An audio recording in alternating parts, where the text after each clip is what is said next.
What came up to me is being closeted for 18 years and just total silence. There was no one to talk to. It was terrifying. Couldn't dare speak anything about that. It is far from healed. And what I found so interesting is that, like, once I came out, I was like, I'm out, I'm out, I'm raving, I'm doing drugs, I met all these friends. And it was not until I started coaching work that I realized I had not done one iota of work of taking care of that child who was abused for 18 years. Yeah, 42 minus 18, that was 24 years of not doing any work on myself.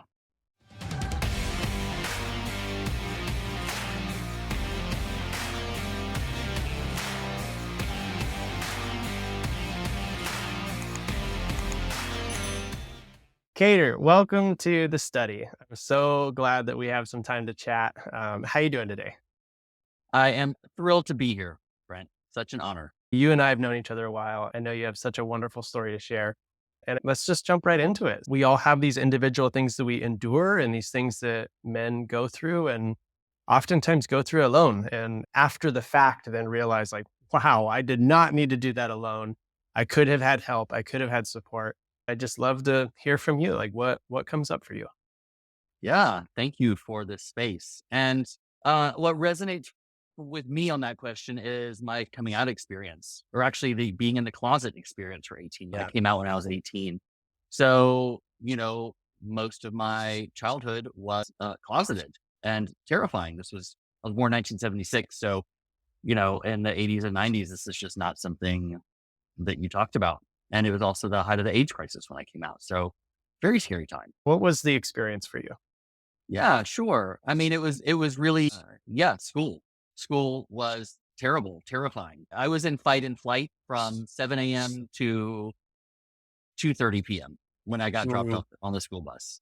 And then I could get home and be with all of the animals my parents let me have and my safe space of my family, who were very accepting. And great if my parents were cool with it, but how about every single day of being at school and being made fun of and all these people who called me these terrible names every day? Like I, I, I could not lean into that. Especially as a kid, you spend so much of your time around those students and less in that safe space that your parents had made for you.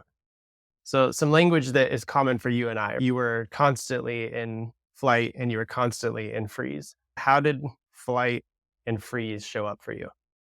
Every time someone called me the F word, I just had to keep walking. I just had to all of a sudden just feel so small. At the same time, I would really battle with that. Like, do I want to wear my leopard Velcro shoes I got at Marshall's, or am I going to be called? But Yeah. also, like, that's who I am. So I really struggled with that. Like, I want to look like Punky Brewster, in the 80s. Am I going to get made fun of? A lot of it never resonated. And I'll never forget there was this one guy. I still wish I could ever find him. His name was, I can't remember his name right now, Jason. But he looked at me one day and he said, "Stop twiddling your hand when you say hello. When you see me, just go, 'What's up?' Because you get made fun of all the time." And it was that one thing that changed so much of like how I was looked at school.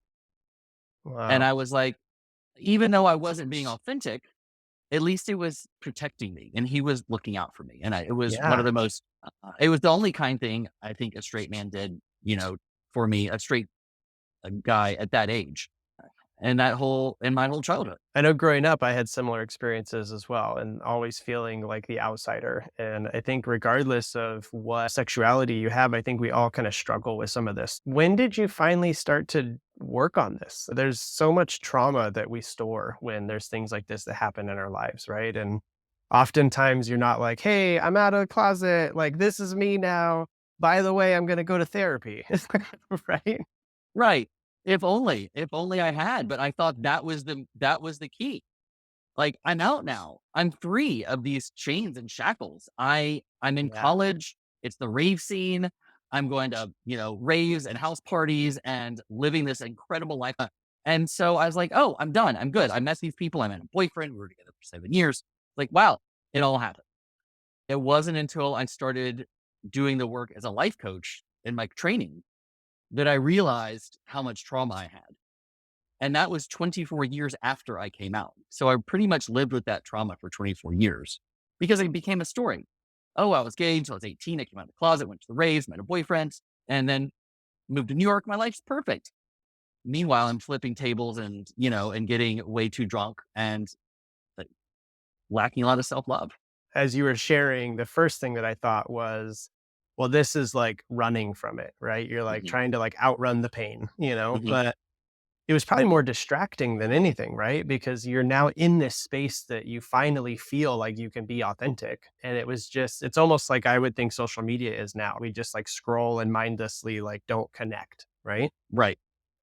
I think it's a great point, and I think it just manifested in different ways. I had been so wrapped up in that trauma for so long. The last thing I wanted to do is really think about it and process.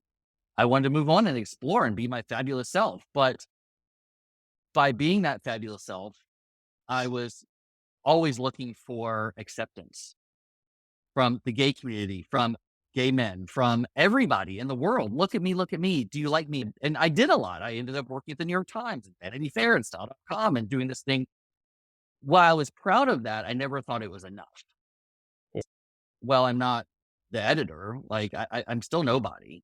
Why do they hire me? Or there's always the self doubt continue, which we all have, but most of us have it from some sort of trauma, don't we? That's the thing, right? Is regardless of if it's your coming out story or you were abused or like something in between or didn't grow up in a safe environment, what you're talking about and like how this showed up in your life and having a stored trauma that had never really been processed Hmm. and that showing up sideways, right? We talk about how like when we have these unaddressed pains, we get really reactive, right? And it causes us to lash out. And I think all of us can relate with that. 100%. Talk to me about what the turning point looked like, right? You said that this was like as you started to train to become a coach, but there must have been that like light bulb moment. And then what did some of the processing and healing uncover, or what was that like for you? I dabbled in it. I worked on it a little bit, but it really, came up with politics, with Trump, and he is the ultimate bully, and that is my biggest fear of being bullied. And now that I'm hearing all of these bullies all the time in the news, and then the worst part, like people I love supporting them, it was heartbreaking, and it made me angry because what is anger? Anger is fear.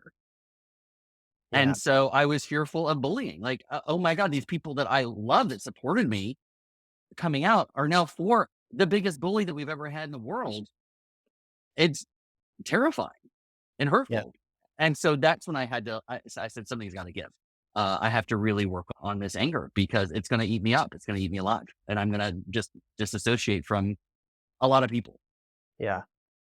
I want to expand on something. You said, what is anger? Anger is fear. I think so Hmm. many people miss that connection. And I Hmm. know when I think about before I was doing this work and like before I had done my own work, like I look back and I didn't realize just how pissed off I was all the time. Everything set me off. Like somebody was late, like fuck that guy. Like somebody cut me off, or like I was just constantly irritated by everything. And I know in the moment I thought I was this like jovial person. And now looking back on it and realizing the connection between like anger being a protective emotion, right? It Yes. being something that creates a barrier, it creates boundary, it creates space so that you don't get exposed, right? So that you Mhm. don't feel small or hurt or afraid. What I've really been picking up on recently is there was a viral video of two gay men fighting in an airport recently that everyone just thought was hysterical. And I said, all I see is fear and sadness. Why is this funny to watch these two men screaming at each other and screaming at the attendant? That and I did actually an Instagram story about it, and so many people said, "Thank you for saying that. Thank you for putting that out there." Like, I don't understand why we love watching the Real Housewives screaming at each other and yelling.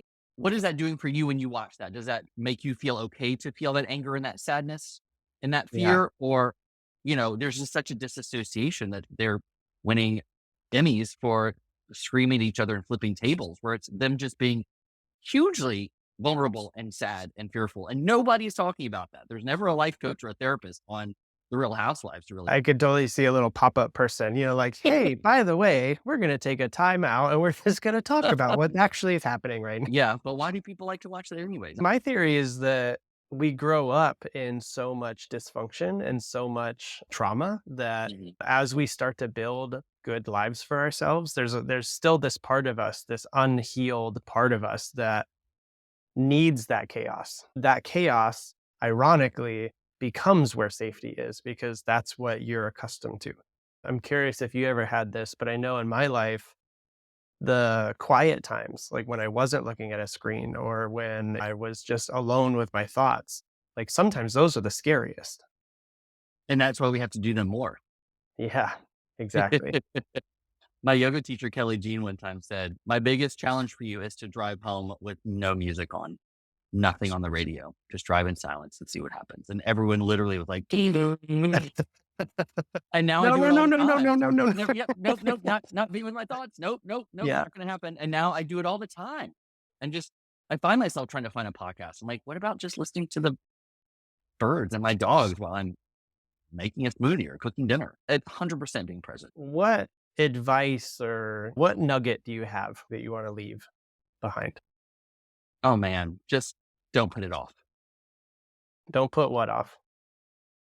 That fear inside. Open it up, let it out. I was just with a client and we had a big hard cry that he said, "I've never done this. I'm being vulnerable with you and I'm sharing stuff I haven't shared with anybody and I'm terrified." Yeah. And I said, "I'm so honored that I'm the person you chose to do that with. And I'm so honored that you decided now is the time. And Don't that wait."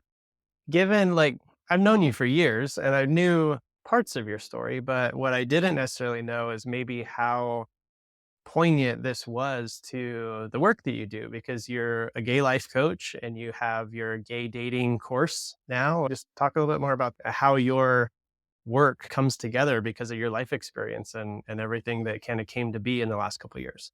It's wild to me that in all of my years of therapy and coaching, I never worked with another gay man. I love my therapists and coaches I worked with. They were amazing. That's why I do what I do. But the first time I worked with another gay, I couldn't believe it. Like we could talk about things that no one that other understands, and about sex, about the shame, about the drugs, about the everything that gay men go through, and to add that deeper connection right off the bat with a lot of other gay men, it's a Yeah. really beautiful experience for me, and that was just shocking that I'd been missing out on that deep connection for so long. Well, Cater, I know my life is so much better having you in it. I know the Mhm. years that we've had together, I've learned so much and I love you. Like, I feel really great having you in my life. You're such a wonderful, strong man. And I'm glad that we had this time to chat.